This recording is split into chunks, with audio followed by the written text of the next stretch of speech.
చేసినటువంటి చాలా సంతోషంగా ఉంది. నా శిరస్సు వంచి మా రాఘవాచారి గారు లాంటి పెద్దలందరికీ, విశాలాంధ్రకు, విశాలాంధ్ర సంస్థకు, విశాలాంధ్ర పత్రికకు నేను పాదాభివందనాలు చేస్తా ఉన్నాను.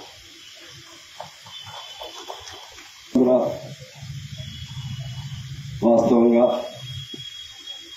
సుందరయ్య గారు, చంద్ర గారు రాశారు ఇంట్రడక్టరీ దీనిలో. అలాగే ఆ తర్వాత కాలంలో హనుమంతరావు గారు, నేటూరి బలరామూర్తి గారు, ఏవలపల్లి శ్రీకృష్ణ గారు, అలాగే మా గురువు గారు రాఘవాచారి గారు లాంటి వాళ్ళ కృషి ఈ విశాలాంధ్ర నిలబట్టంలో ఎంతో ఉంది. విశాలాంధ్ర అంటే నేను అప్పటికి విశాలాంధ్రతో అప్పుడు అంటే ఐ థింక్ వెరీ యంగ్.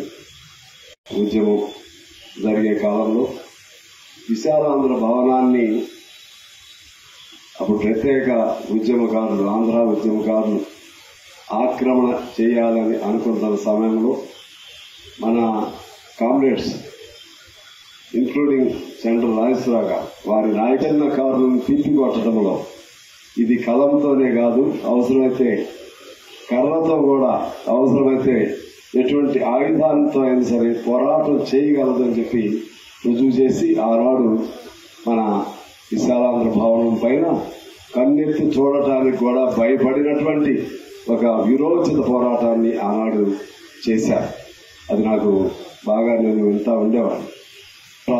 కోసం చంద్రరాజరావు గారు లాంటి వాళ్ళు ఆస్తులు అమ్మి విశాలాంధ్రని, ఇంకా చాలా మంది నాకు తెలిసిన వారి పేరు చెప్తున్నారు, తెలియని వారు అనేక మంది విశాలాంధ్ర కోసం ఆస్తుల్ని త్యాగాలు చేసి విశాలాంధ్రని నిలబెట్టినటువంటి అనేక మంది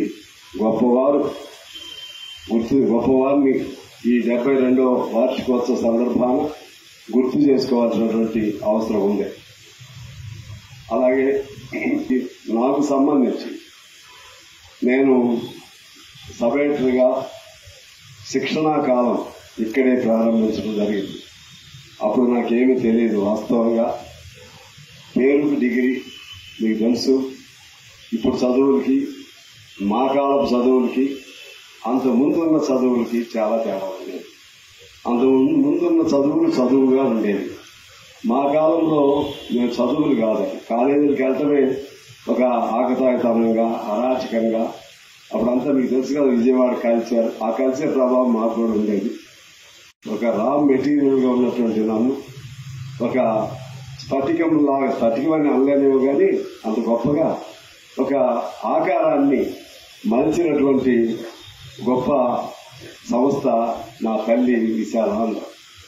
మా గురువు గారు రాఘవాచారి గారు, ఆయన ఓపిక, ఆయన ఆదర్శం, ఆయన నిజమైనటువంటి విజ్ఞాన కని. అంతేకాదు నాలాంటి వాళ్ళని అనేక మందిని తయారు చేయటంలో ఆయన ఎంతో ఓర్పుగా, నేర్పుగా ప్రతి చిన్న అంశాలను కూడా అడిగే అలవాటు నాకు. తెలియని ఏ అంశాలనైనా ఇదేమిటి అని అడిగేవాడిని. అందులో అప్పుడు ట్రాన్స్లేషన్స్ ఇవన్నీ ప్రతి దానికి ఓపికగా ఆయన, మా సుబ్బారావు గారు, వీళ్ళందరూ ప్రధానంగా రాఘవాచారి గారు. అటువంటి పరిస్థితుల్లో మరలా మేము ఇక్కడి నుంచి రిలీవ్ అయ్యేటప్పుడు అందరి తరఫున నాకే మాట్లాడే అవకాశం నా సబ్ ఎడిటర్స్, మేము ఇక్కడ శిక్షణ పొందిన వాళ్ళందరి తరఫున రాఘవాచారి గారు కల్పించారు. చెప్పాడు ప్రత్యేకించి. సాంబశివరావు ఇక్కడికి వచ్చినప్పుడు హీ వాజ్ నథింగ్, జీరో. కానీ ఆయన నేర్చుకోవాలనే తపనతో చాలా నేర్చుకోవడం జరిగిందని చెప్పి చెప్పడం జరిగింది.